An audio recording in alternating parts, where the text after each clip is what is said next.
마태복음 1장 18절 말씀부터 25절 말씀까지 제가 읽도록 하겠습니다. 예수 그리스도의 나심은 이러하니라. 그의 어머니 마리아가 요셉과 약혼하고 동거하기 전에 성령으로 잉태된 것이 나타났더니 그의 남편 요셉은 의로운 사람이라 그를 드러내지 아니하고 가만히 끊고자 하여 이 일을 생각할 때에 주의 사자가 현명하여 이르되 다윗의 자손 요셉아 내 아내 마리아 데려오기를 무서워하지 말라. 그에게 잉태된 자는 성령으로 된 것이라. 아들을 낳으리니 이름을 예수라 하라. 이는 그가 자기 백성을 그들의 죄에서 구원할 자이심이라 하니라.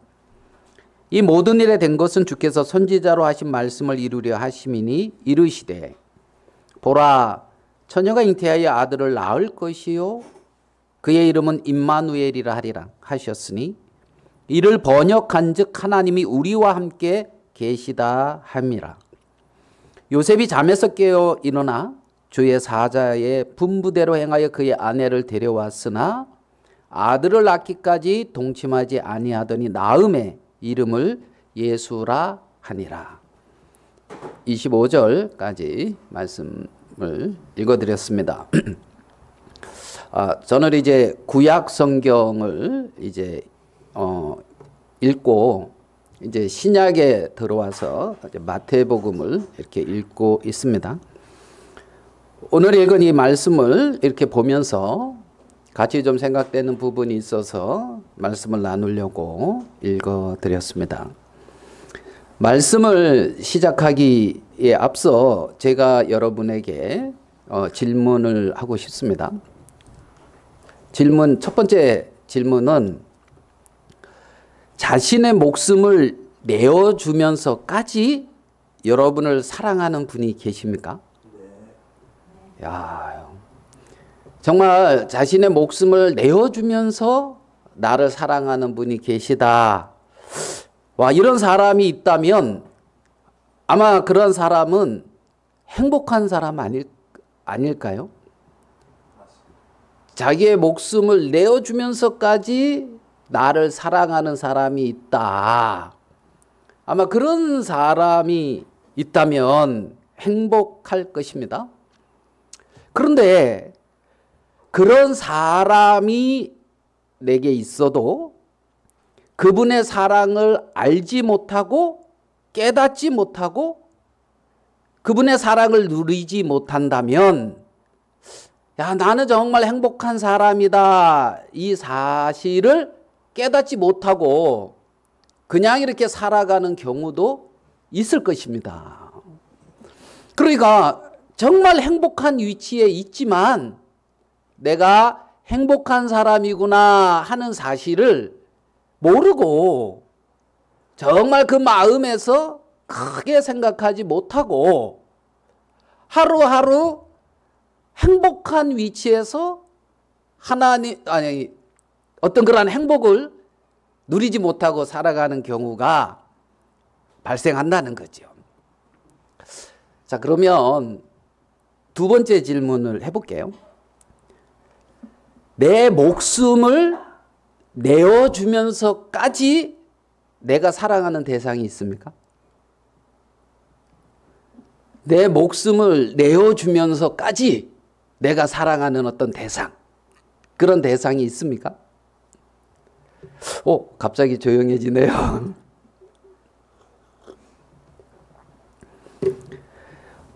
제 자신에게 이런 어떤 사랑이 있다면 그런 사랑을 하고 있는 사람은 정말 행복한 사람일 거예요.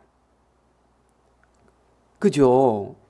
내 목숨을 버려서라도 그분을 사랑한다고 하는 이것이 너무 그 마음에 행복하고 너무나 축복되기 때문에 그렇잖아요. 그런 사랑에 젖어 있는 사람은 행복한 사람일 거라는 거죠. 그래서 정말 나를 자기 목숨을 버려서까지 사랑하는 그 대상이 있는 사람도 사실은 행복한 사람이고, 그보다 더 행복한 사람은 내 목숨을 버리면서까지라도 사랑할 수 있는 대상이 있는 그 사람은 더 행복한 삶을 살 수 있지 않을까. 왜냐하면 그 삶 자체가 그냥 사랑에 젖어서 살고 있는 것이기 때문에 그런 거예요. 왜냐하면 그분을 위하여 내 목숨을 버리는 것까지도 정말 그렇게 그분을 사랑하는 것이기 때문에. 그래서 아마 이 첫 번째 사람도 행복한 사람이지만 정말 행복을 느끼면서 사는 사람은 두 번째 사람이 아닐까 하는 그러한 생각을 해보게 됩니다. 오늘 이 마태복음에 보면 아브라함과 다윗의 자손 예수 그리스도의 세계라 이렇게 말씀하시면서 그 아브라함에서부터 예수님까지의 어떤 그 족보를 기록하면서 마태복음은 시작이 됩니다. 오늘 읽은 본문의 말씀은 예수 그리스도의 나심은 이러하니라 하면서 예수님의 출생에 대하여 말씀하고 있습니다.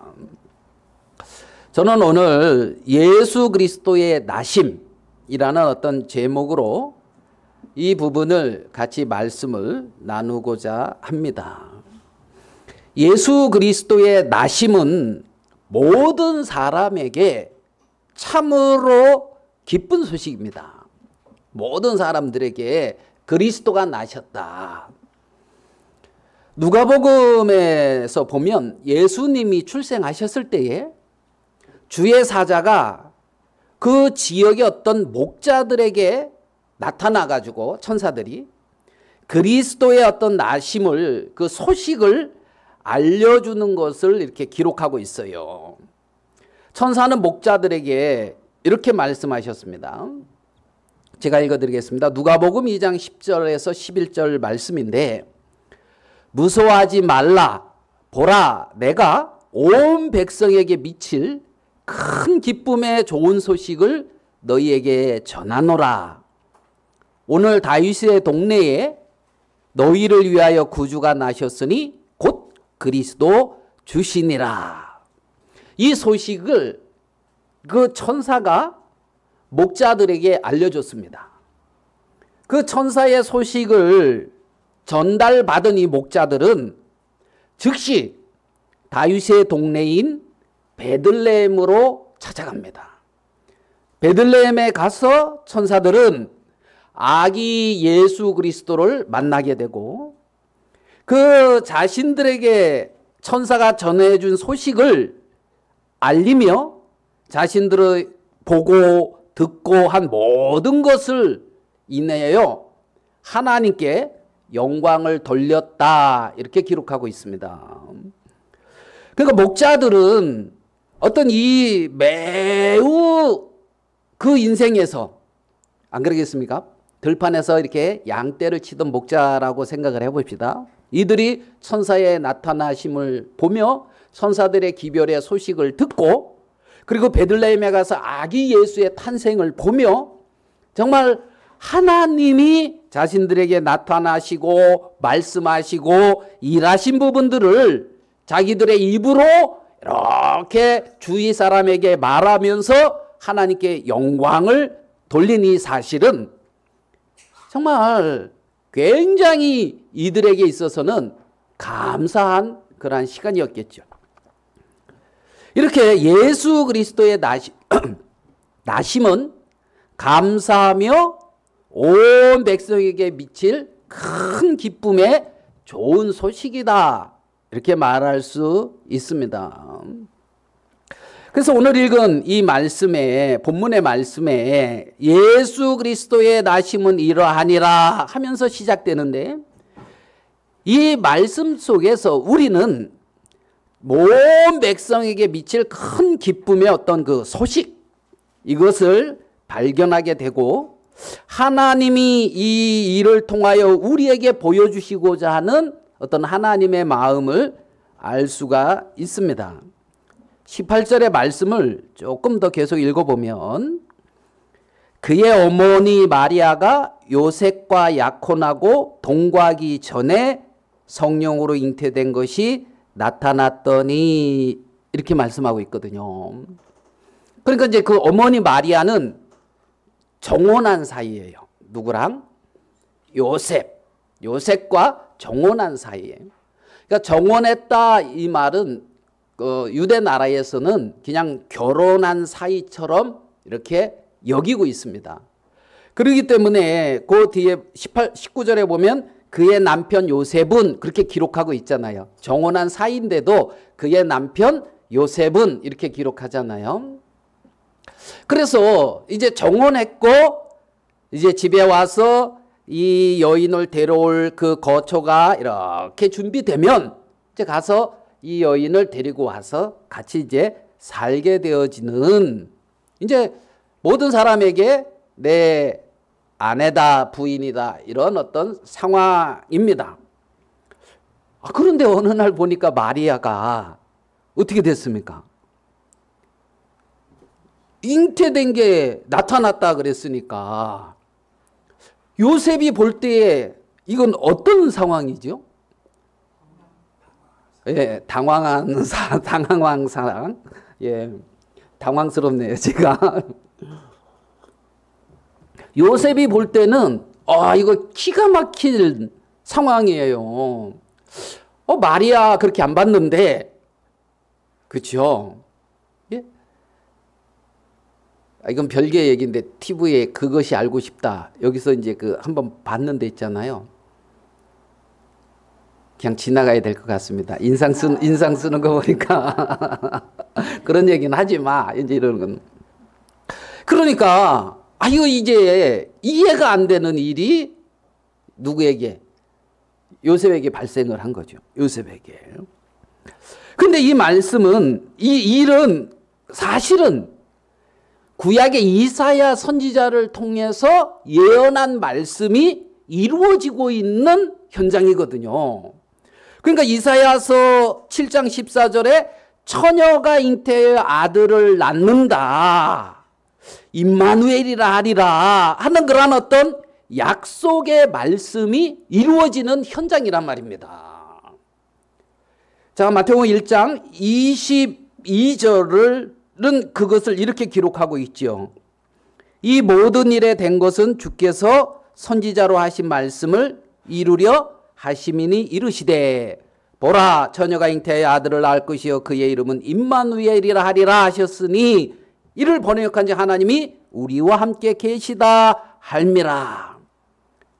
그러니까 지금 요셉은 어느 상황에 있냐면 구약의 이사야 선지자를 통하여 약속하신 그 약속의 말씀이 이루어지고 있는 그 현장이라는 겁니다.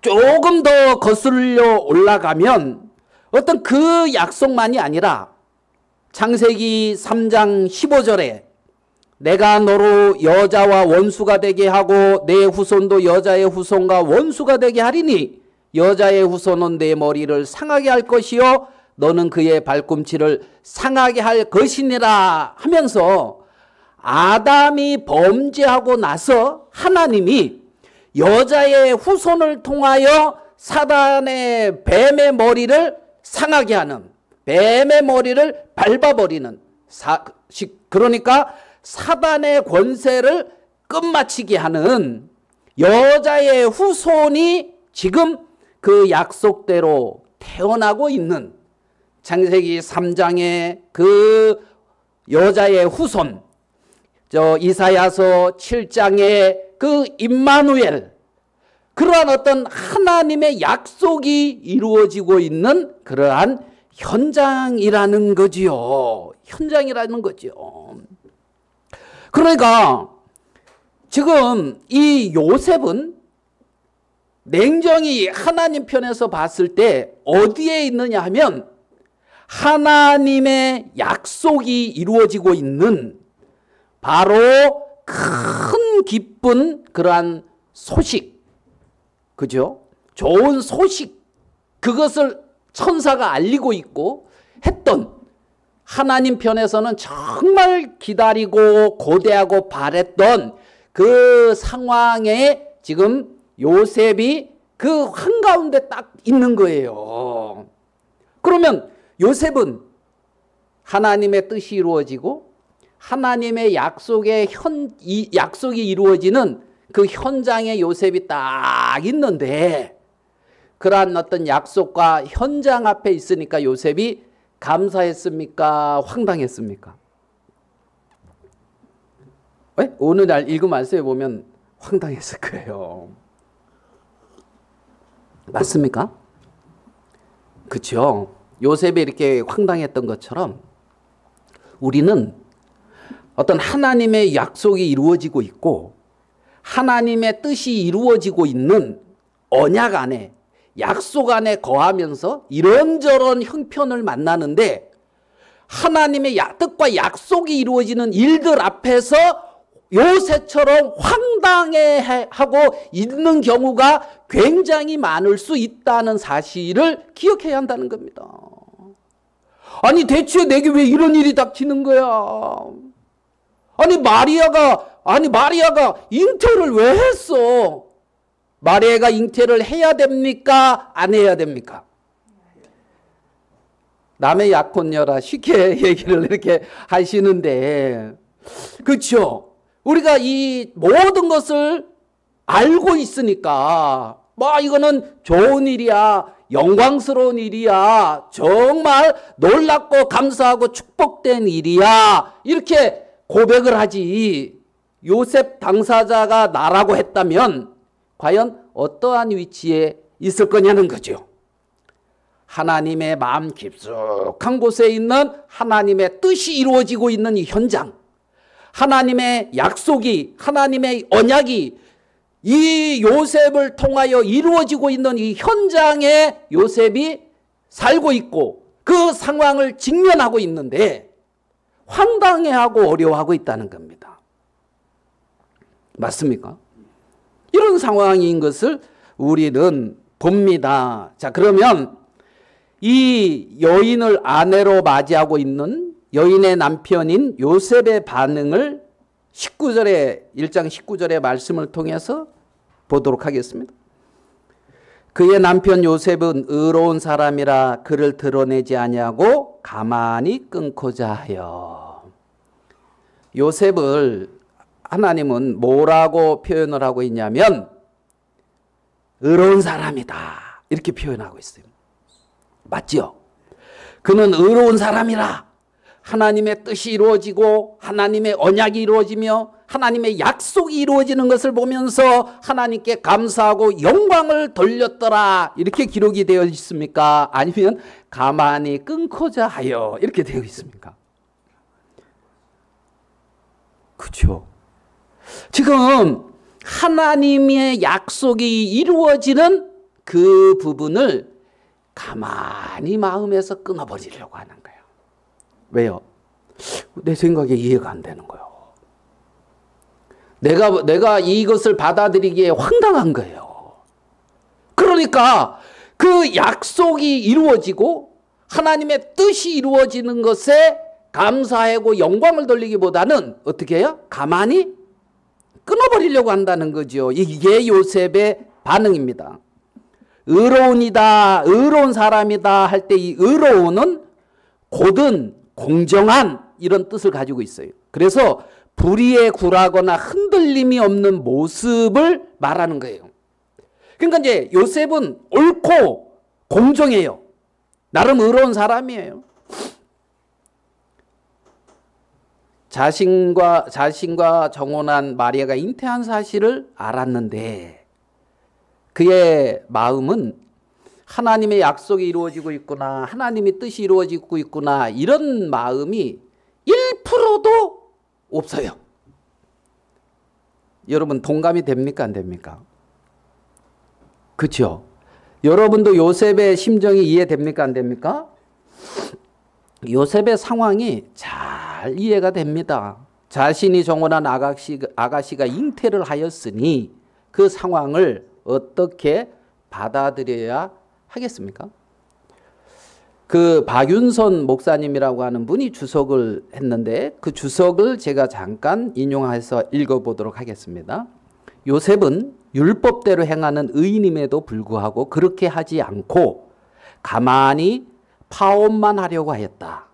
그러나 또 다른 학자는 요셉은 의인이고 율법의 정신적 실현을 위하여 죽이지는 않고 가만히 파혼하고자 하였다고 해석한다. 좌우간 요셉의 고민은 컸던 것이다. 이 고민은 초자연적으로만 해결할 수 있는 이성의 문제에 속한 큰 것이었다. 이렇게 이제 기록을 하고 있거든요. 좌우간 요셉의 고민은 어땠다고요? 컸다. 요셉의 고민은 뭐 했다? 여기다가 여러분 이름을 혹시 넣고 있지 않습니까? 좌우간.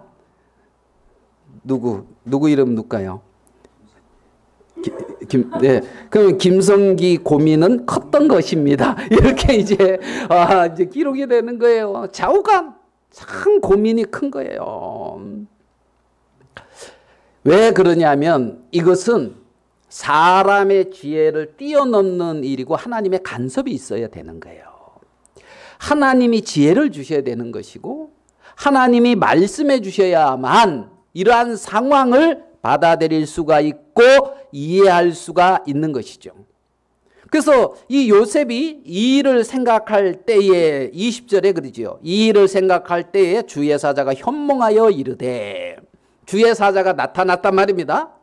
다윗의 자손 요셉아 내 아내 마리아 데려오기를 무서워하지 말라. 그에게 잉태된 자는 성령으로 된 것이라. 아들을 낳으리니 이름을 예수라 하라. 이는 그가 자기 백성을 그들의 죄에서 구원할 자이심이라 하니라. 주의 사자가 꿈에 나타나서 하나님의 행하심과 하나님의 역사심을 그 마음에 깨우쳐 주니 이 요셉이 자기 아내 누굽니까? 마리아 데려오기를 무서워하겠습니까? 감사하겠죠. 예. 너무나 감사한 마음으로 이렇게 그 아내 마리아를 데려왔을 것입니다. 지금 하나님이 일방적으로 약속을 하시고 처녀의 몸으로 성령으로 잉태케 하시고 예수 그리스도가 나게 하고 계십니다. 여기서 우리는 하나님, 성령, 예수님 이런 단어들이 등장하고 있는 걸 봅니다. 맞습니까? 예수님, 하나님이 우리와 함께 하시다. 하나님, 성령으로 잉태된 것이 나타났으니 성령 이런 어떤 말씀이 단어가 성령으로 된 것이라 이렇게 단어가 등장하고 있는데 여기에 등장하는 하나님은 누구십니까? 여기에 등장하는 성령님은 누구죠? 여기에 등장하고 있는 예수님은 누굽니까? 하나님, 성령, 예수님 이렇게 등장하고 있잖아요. 이 단어가. 그럼 여기에 등장하고 있는 하나님은 누구시죠? 예.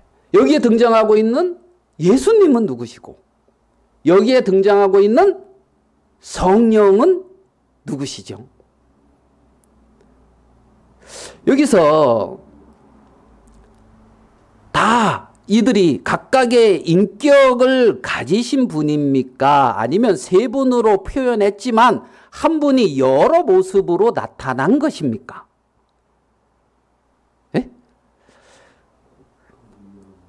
한 분이 여러 분으로. 자, 어떤 사람은 이렇게 설명을 합니다. 마치 남자가 있는데 이가 집에서 자녀들에게는 누굽니까? 아버지, 부인에게는 남편, 회사에 가서는 회사원. 뭐 이렇게 어떤 그 사람의 역할, 그거에 따라서 다르게 부르지 않느냐. 그런 것처럼 설명하는 사람이 있습니다. 여러분도 그런 설명 들어봤습니까? 또 이 부분을 어떤 사람은 무리 0도 이하로 가면 뭐가 되죠? 얼음. 0도가 이렇게 넘어서 100도 되기 그 사이에는 뭐로 있습니까? 물. 100도가 넘으면 기체. 그죠? 공기. 그래가지고 고체인 물, 고체인 얼음, 액체인 물, 기체인 수증기, 공기. 이렇게 다 다르지 않느냐. 이렇게 막 표현하는 사람도 있어요. 들어봤습니까? 맞는 것 같습니까? 어떻습니까? 고개 끄덕끄덕 하시는 분도 있고 막 그렇습니다. 자, 그러면 믿음의 선지들은 이 부분을 어떻게 설명했는가? 이것을 이제 여러분도 다 이렇게 아시는 이제 삼위일체 이렇게 설명을 합니다. 삼위일체.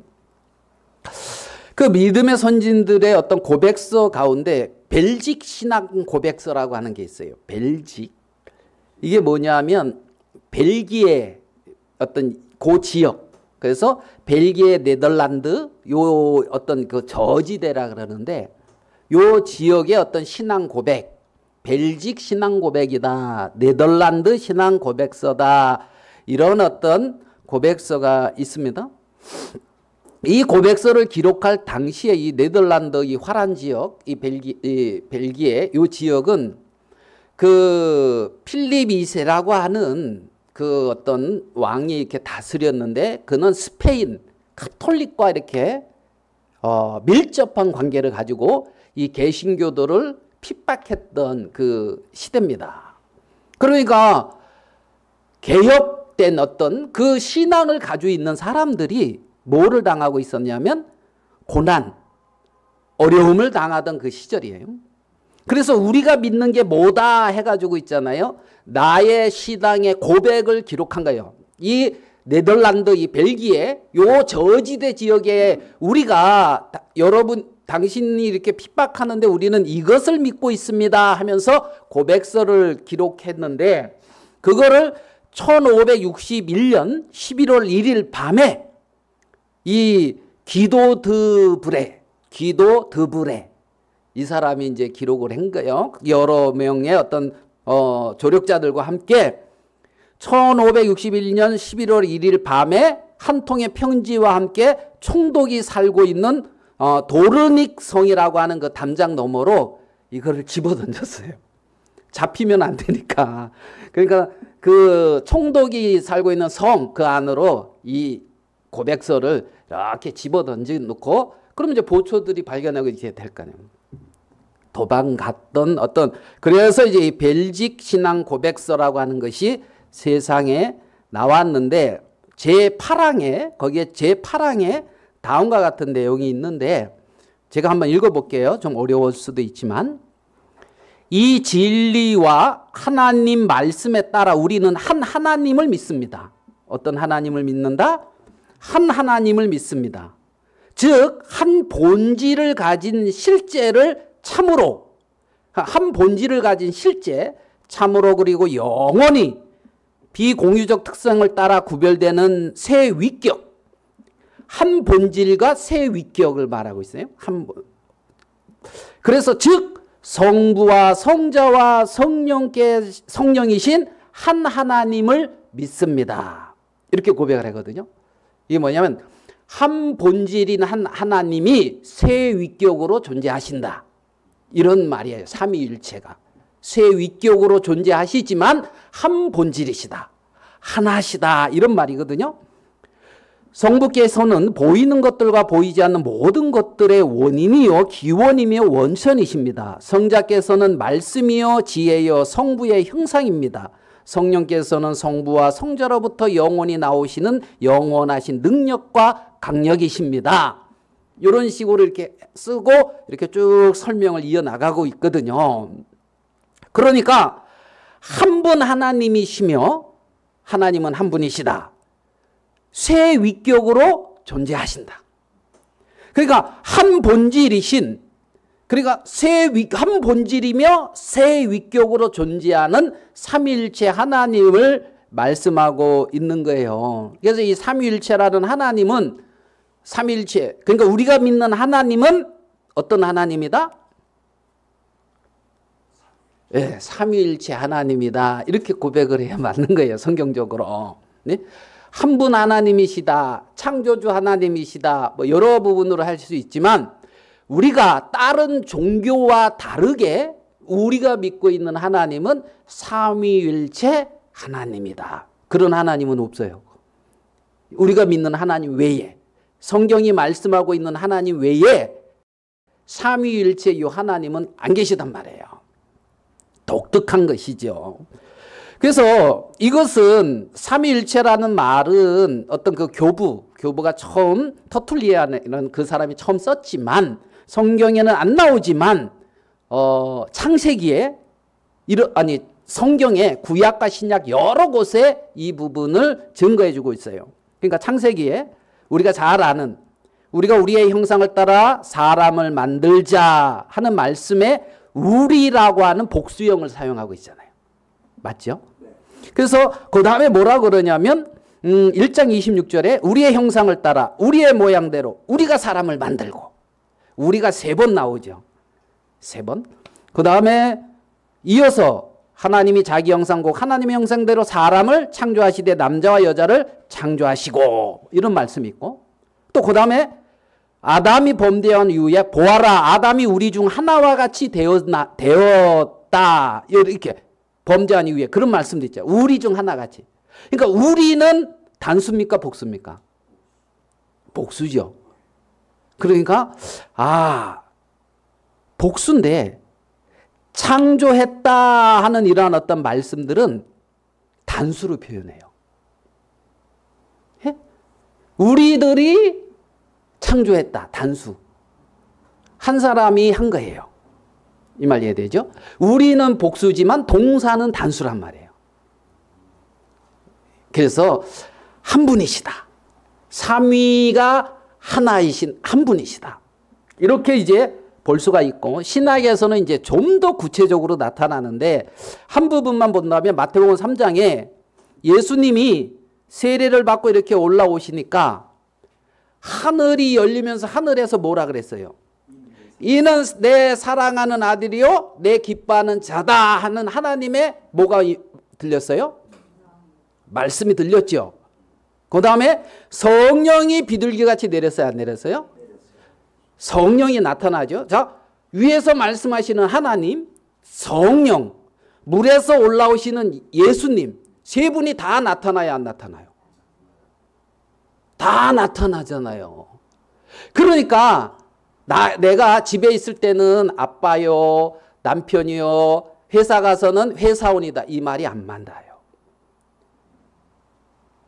셋이 다 같이 나타날 수 없잖아요. 그죠? 이렇게 그 본질이 바뀌어지는 게 아니란 말이에요. 뭐 물이다, 기체다, 얼음이다. 이게 안 맞단 말이에요. 성경에. 각 위로 나타난단 말이에요. 이렇게. 이 말 이해가 어렵지만 뭐 이렇게 믿어야 되는 거예요. 그래서 아까 제가 이렇게 말씀드렸던 뭐 아버지 남편 회사원이다 뭐 아니면 얼음 물 공기다 이렇게 설명한 것은 다 믿음의 선진들한테는 이단이다 이렇게 정죄받았던 이론이에요. 그렇게 믿을 게 아니라 삼위일체를 그렇게 설명하면 안 되는 거예요. 한 분 하나님이신데 세위로 존재하시며 한 본질이신 한 하나님을 믿는다. 우리 이성으로는 이해할 수 없지만 말씀이 말하는 그대로 믿는 거예요. 아멘 되십니까? 그거를 인간의 어떤 논리로 설명하려고 하는 순간부터 잘못 가요. 아까 말하는 그거는 그냥 한 분 하나님이에요. 회사, 아버지, 남편 하나잖아요. 한 인격이라고요. 세 위는 각각 다르다고요. 각각 다른데 하나라고요. 셋이 갑자기 나타났잖아요. 다. 끝나고 이제 설명을 같이 또 나누고 있도록. 그래서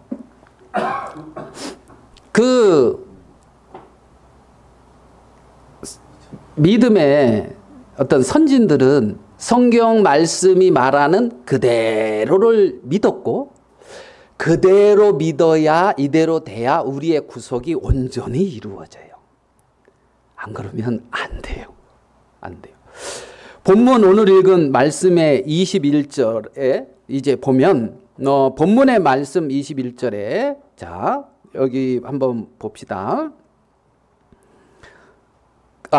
본문의 말씀에 우리가 21절 말고 성부, 성자, 성령 하나님이 다 나타나는 거예요. 하나님, 예수 그리스도, 성령. 오늘 읽은 본문 말씀에도 무슨 말인지 이해되시죠? 자, 우리가 잘 알고 있는 요한복음 3장 16절에 하나님이 세상을 이처럼 사랑하사 독생자를 하나님이 주신 독생자가 있어요. 이분이 다르다고요. 같다 그러면 안 돼. 그러니까 하나님은 성자가 아니시고 하나님은 성령이 아니셔요. 예? 성부 하나님은 성자 예수님이 아니고 성부 하나님은 성령이 아니라고요. 하나님이 세상을 이처럼 사랑하사 성자 예수님을 뭐 했다고요? 주셨다고요. 성부와 성자 예수님은 성령을 우리에게 보내셨다고요. 성부, 성자, 성령이 각 위로 존재하시지만 하나라고요. 다른 분이라고요. 그런데 하나라고요. 여기서 이 논쟁을 아주 그냥 피터지게 하면서 이 교리를 100여 년에 걸쳐서 이렇게 세웠어요. 그래서 그 예수님의 잉태와 출생 이것을 통하여 삼위 하나님의 협력하시는 사역을 우리는 알 수가 있는 거예요. 동정녀 마리아에게 잉태할 수 있도록 성령이 역사하셨고 아멘 되시죠? 네, 성령이 그때는 역사했어요. 잉태할 수 있도록. 예? 정말 이 땅에 하나님이 사랑하셔서 그리스도를 보내셨고 성부 하나님은 하늘의 본체시지만 자신을 비우고 하나님의 뜻을 순종해서 이 땅에 오셨고 그래서 그리스도의 어떤 잉태와 출생이 삼위 하나님의 협력하여서 이루어지고 있는 거예요. 이렇게. 그래서 우리가 삼위일체 하나님을 믿는다 이렇게 고백을 합니다. 본문의 말씀을 조금 더 살펴보면 21절입니다. 아들을 낳으리니 이름을 예수라 하라. 이는 그가 자기 백성을 그들의 죄에서 구원할 자시다. 예수님은 자기 백성을 그들의 죄에서 구원할 자다. 그들의 죄에서 그들을 구원하기 위해서 오셨다. 이렇게 말씀하고 있어요. 아들을 낳으리니 출생이잖아요. 구원하시기 위해서 오셨다. 죽음이잖아요. 십자가에. 출생을 말하면서 그리스도의 죽음을 같이 여기에 싣고 있거든요. 자기 백성을 저희 죄에서 구원한다. 이 말은 그리스도께서 십자가에 못 박혀 돌아가신다. 이것을 그 내용을 품고 있단 말입니다. 예수님이다.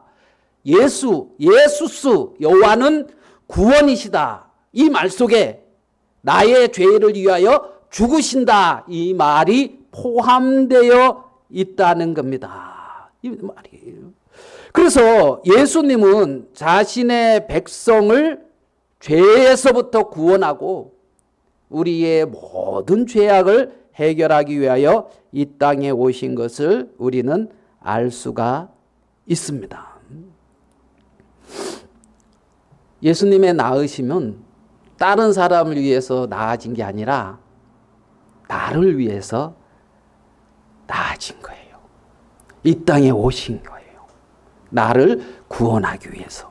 십자가에 못 박혀 돌아가시기 위해서 이 땅에 오신 우리는 삼위일체 하나님이 나를 위한 사랑의 역사의 어떤 협력을 이 부분에서도 발견할 수가 있는 것입니다. 처음에 드렸던 그 질문을 다시 생각해 볼게요. 첫 번째 질문이 뭐였습니까? 자신의 목숨을 내어주면서 나를 사랑하는 분이 계십니까? 있습니까? 없습니까? 아들을 낳으리니 생명을 줬는데 예수다. 나를 구원하기 위해 십자가에 못 박혀 죽는다. 예수님은 뭐 하기 위해서 오셨냐면 나를 위하여 십자가에 못 박혀 돌아가시기 위해서 하늘의 보호자를 버리고 이 땅에 오셨다는 사실이에요. 오셨다는.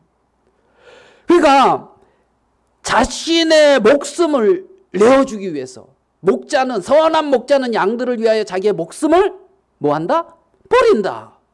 그래서 예수님은 나를 위하여 죽기 위해서 이 땅에 오셨다. 이렇게 표현하고 있는 거예요. 아들을 낳으리니 이름을 예수라라. 이는 그가 자기 백성을 그들의 죄에서 구원한다 말 속에는 그러한 뜻을 품고 있다는 것이죠. 예수님은 나를 사랑하셔서 나를 위하여 십자가에 달리시고 나의 모든 죄를 대속하는 거예요. 지금 그렇게 나를 사랑하시는 하나님의 사랑은 지금도 변함이 없다는 사실입니다. 하나님의 나를 향한 사랑은 창세전부터 영원부터 이 세상이 끝나고 새하늘과 새 땅이 도달하며 영원한 천국에 임할 때 그때까지 영원에서 영원까지 변함이 없다는 거예요. 하나님이 나를 향한 사랑은. 그 사랑으로 나를 위해 십자가에 못 박혀 돌아가셨다는 거예요. 행복한 사람입니까? 아닙니까? 마태복음 8장 39절에 높음이나 깊음이나 다른 어떤 피조물이라도 우리를 우리 주 그리스도 예수 안에 있는 하나님의 사랑에서 끊을 수 없으리라. 어떤 피조물도 나를 향한 하나님의 사랑에서 끊을 수 있는 게 없다는 거죠. 어떤 피조물도. 내 자신도 나를 향한 하나님의 사랑에서 내가 그걸 내 자신을 끊을 수가 없다고요.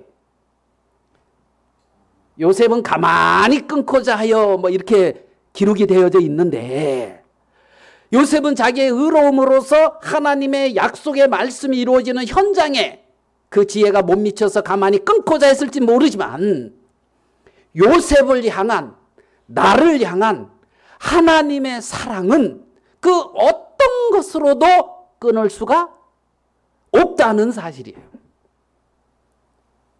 없다는. 그렇죠? 아멘 되십니까?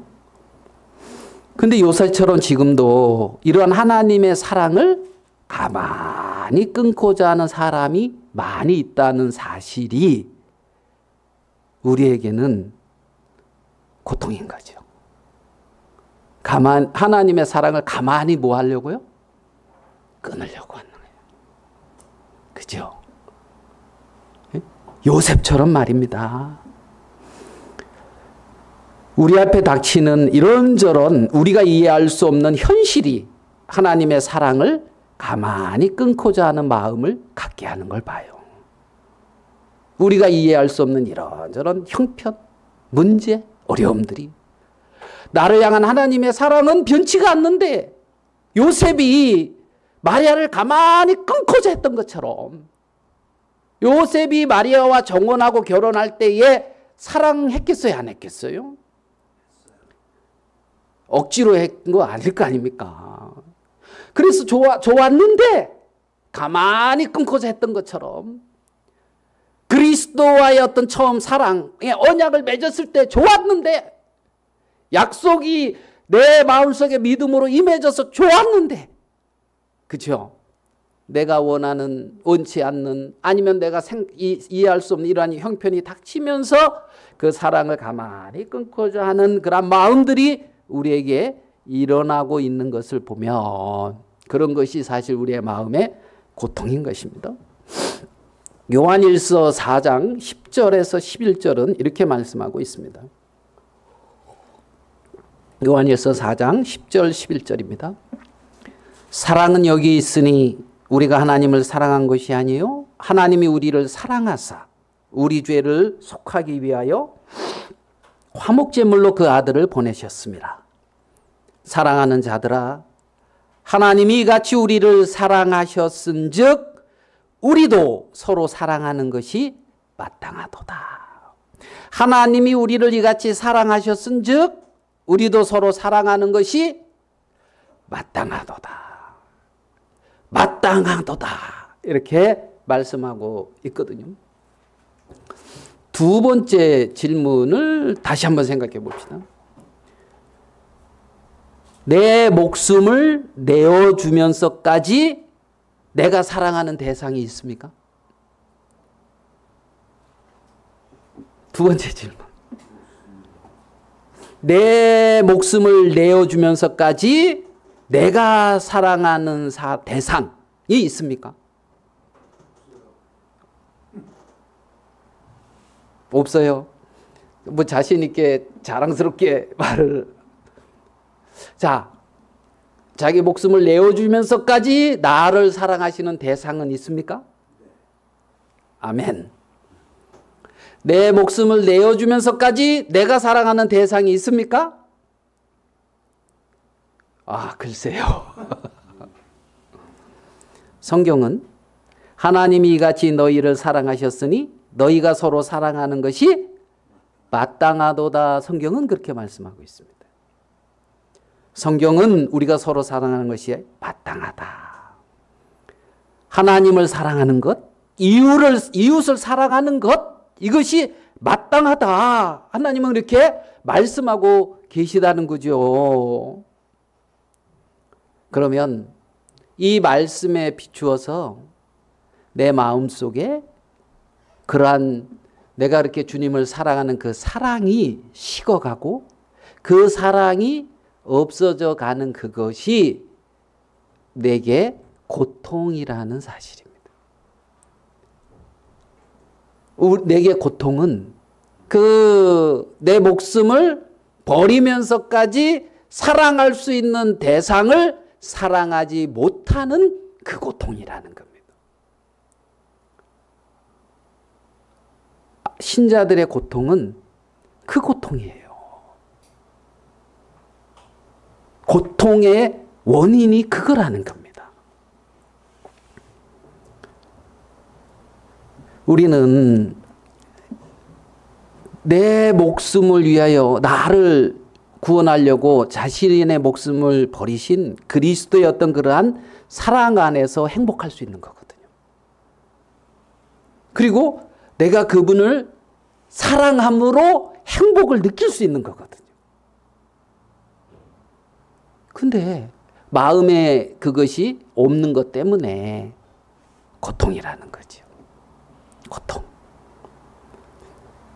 제게도 그 부분이 고통인 것이죠. 하나님, 내가 당신을 사랑합니다. 그러면서 내 자신의 모든 것을 내어줄 수 있다면 뭐가 문제가 되고 어려움이 되겠어요.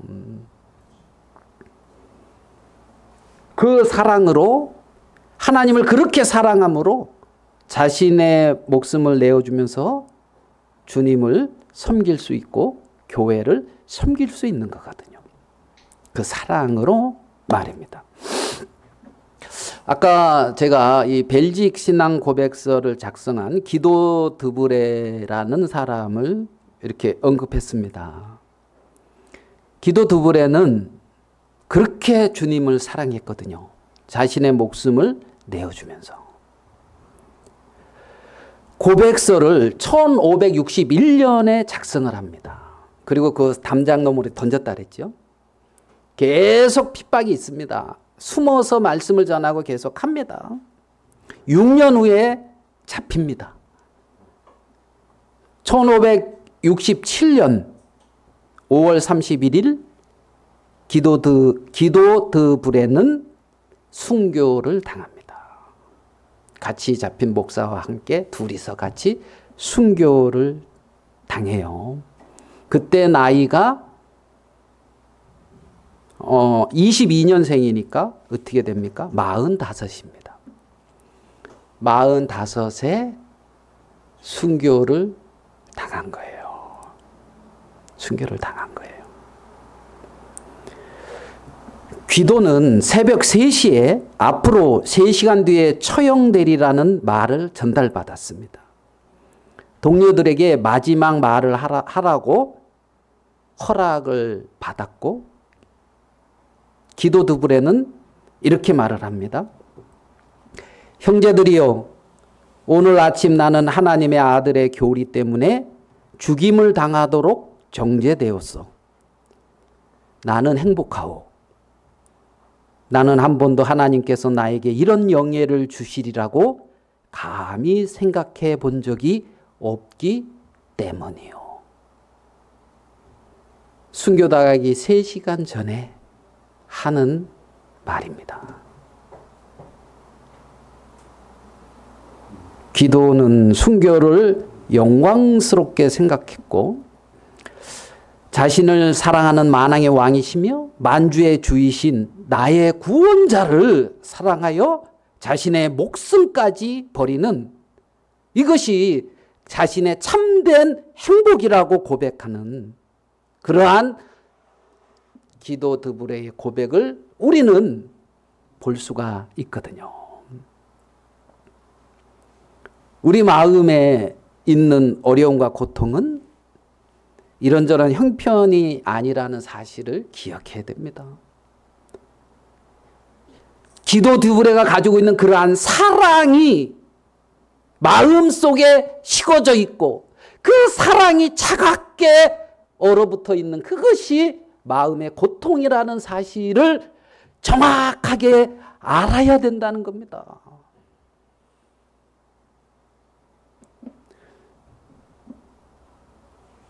나의 목숨을, 나를, 자기의 생명을 버리면서 나를 사랑하는 그 대상이 있는 사람은 행복한 사람입니다. 또한 내 목숨을 버리면서까지 사랑할 수 있는 대상이 있는 사람은 행복합니다. 그게 누구냐? 신자라는 겁니다. 여러분은 그 대상이 있어요. 여러분 마음속에 그 생명이 거하고 있다는 사실.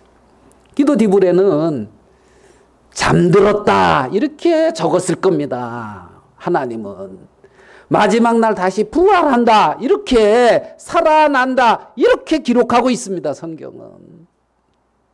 영광스러운 것이죠.